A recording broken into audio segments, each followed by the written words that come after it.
What if I told you that Iran, yes, the modern-day nation of Iran, plays a critical role in the Bible's grand narrative of prophecy and world events? Often when people think of the Bible, they focus on Israel, Egypt, and Babylon. But what if I told you that Iran, known as Persia in biblical times, was not just another empire, but a nation specifically named in prophecy to shape the destiny of God's chosen people? Iran's biblical origin story is more fascinating than you may realize. From the lineage of Noah to the reign of Cyrus the Great, the history of the Iranians is interwoven with some of the most pivotal moments in biblical history.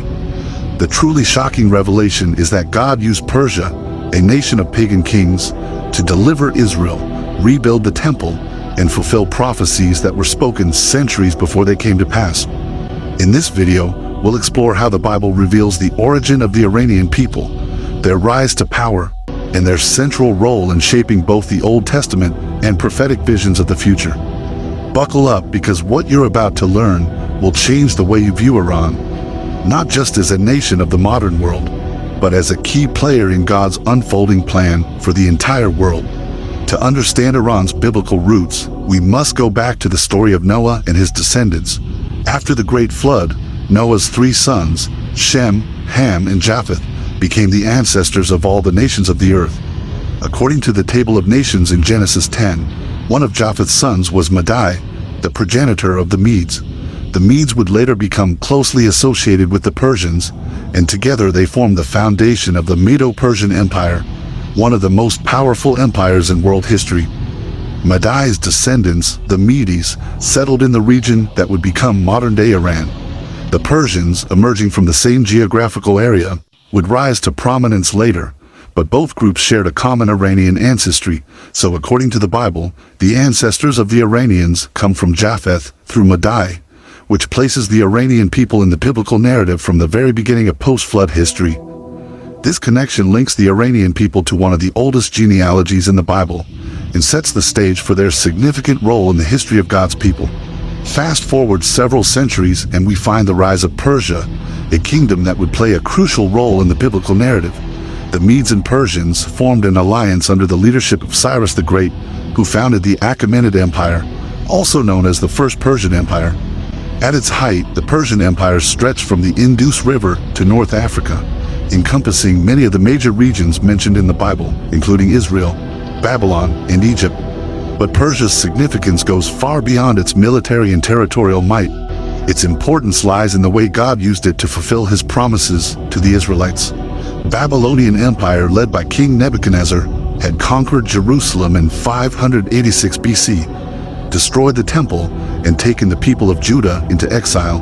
The Israelites remained in Babylonian captivity for 70 years as prophesied by Jeremiah.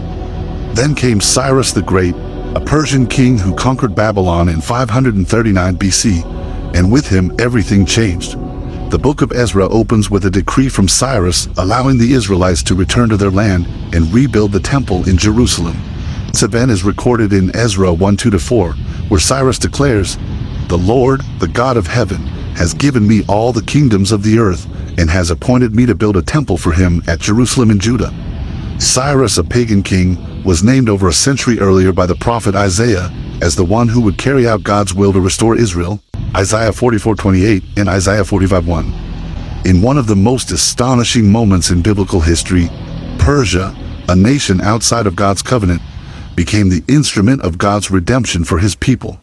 This marked a profound turning point for Israel and highlighted the central role of Persia in God's divine plan. One of the most remarkable elements of Persia's biblical legacy is the role of Cyrus the Great. In Isaiah 44:28, God refers to Cyrus by name more than 150 years before his birth, calling him his shepherd who will fulfill God's purposes. In Isaiah 45:1, Cyrus is even referred to as God's anointed, a title usually reserved for kings of Israel. How could a foreign pagan king be called God's anointed? The answer lies in God's sovereignty and his ability to use anyone, even those outside of his covenant people, to accomplish his will. Cyrus's decree to allow the Jews to return and rebuild the temple was not just a political move, it was a prophetic fulfillment. The prophet Jeremiah had foretold that the Babylonian captivity would last 70 years. Jeremiah 25:11 through 12, and Jeremiah 29:10. And Cyrus's rise to power marked the end of that period. The rebuilding of the temple in Jerusalem under the leadership of Zerubbabel, with the blessing of Cyrus, was a key step in the restoration of Israel. God had used Persia not only to defeat Babylon, the nation that had oppressed Israel, but also to facilitate Israel's rebirth as a nation. This was a reminder to Israel and to the world that God's plan is far greater than any one empire, and he can use even the most unlikely figures to bring about his purposes. Persia's role in biblical history doesn't end with Cyrus and the rebuilding of the temple. The book of Esther provides another powerful example of how Persia was used by God to protect his people during the reign of King Xerxes I, also known as Ahasuerus in the Bible. A plot was hatched by Haman, an official in the Persian court, to exterminate the Jews living in the empire. Haman's hatred for the Jews drove him to manipulate the king into issuing a decree that would allow for their annihilation. However, through God's providence, a young Jewish woman named Esther had become the queen of Persia.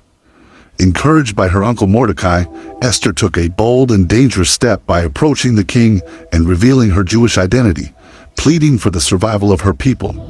Esther 4:14 highlights the famous words of Mordecai to Esther, "Who knows but that you have come to your royal position for such a time as this?"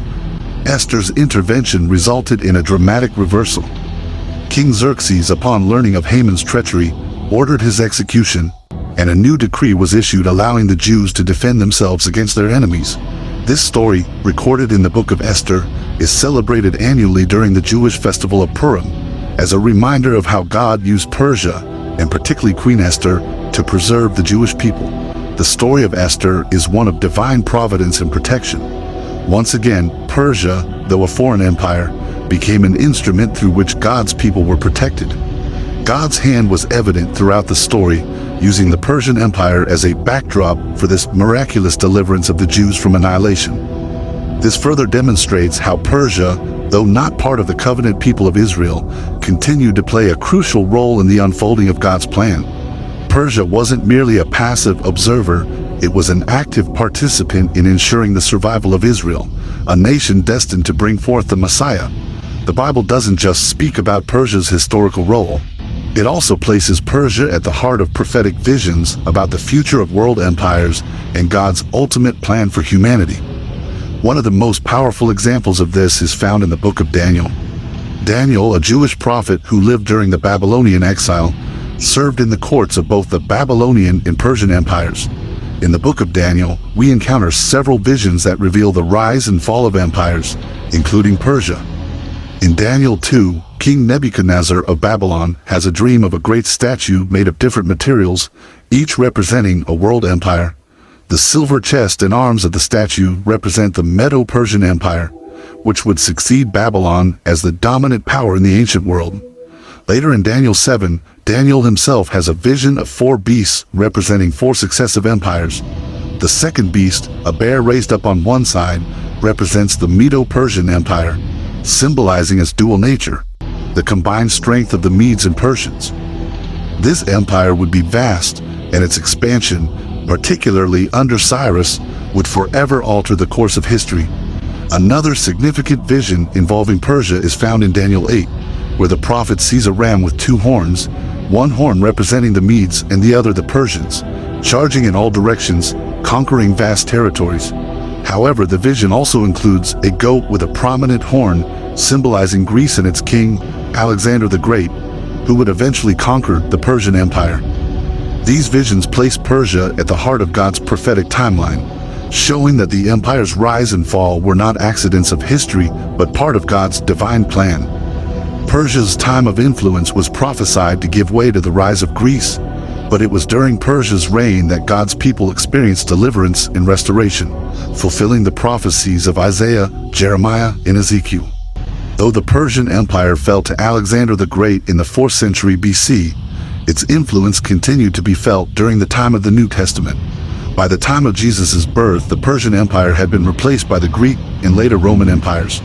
However, the legacy of Persian culture, governance, and administration left a lasting impact on the ancient world. One of the more mysterious connections between Persia and the New Testament is the story of the Magi, The wise men who visited the infant Jesus in Matthew 2, many scholars believe that the Magi were likely from the region of Persia and may have been Zoroastrian priests, part of an ancient religious tradition in Persia that practiced astrology and interpreting omens.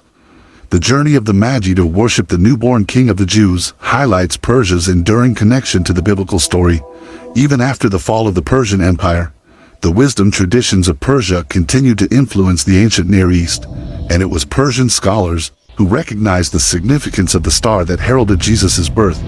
Additionally, Persia's legacy of tolerance toward various cultures and religions would set the stage for the spread of Judaism and eventually Christianity throughout the Roman Empire. The Achaemenid Persian Empire was known for allowing its subjects to maintain their religious practices, a policy that would influence later empires, including Rome. This environment of religious freedom contributed to the flourishing of Jewish communities throughout the region and laid the groundwork for the eventual spread of the gospel.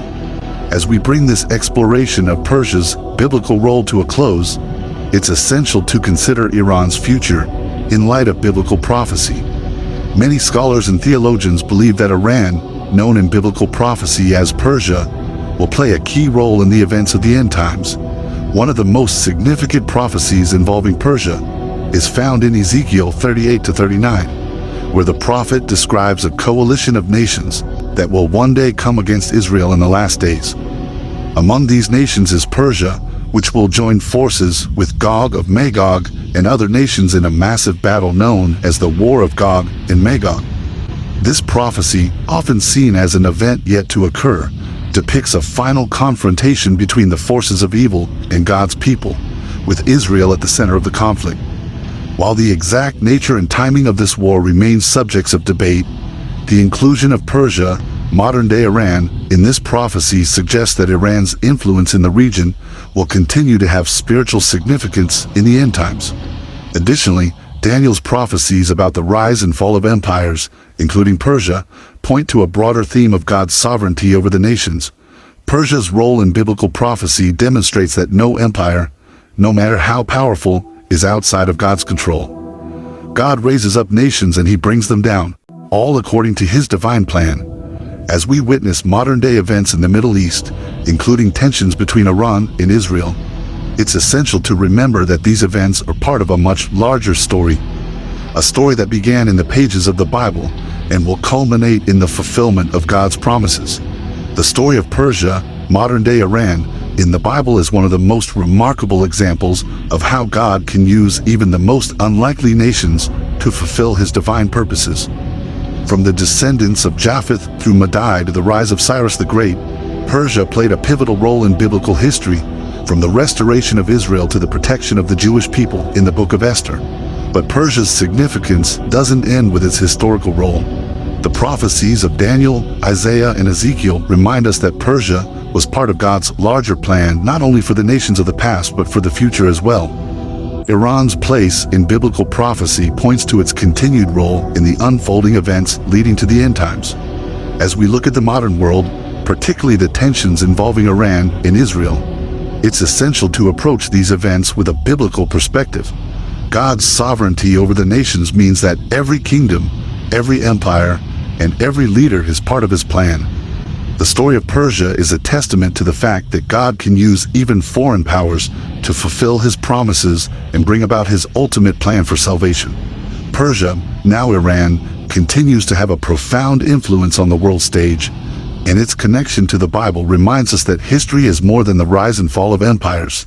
It is the unfolding of God's plan for the redemption of his people.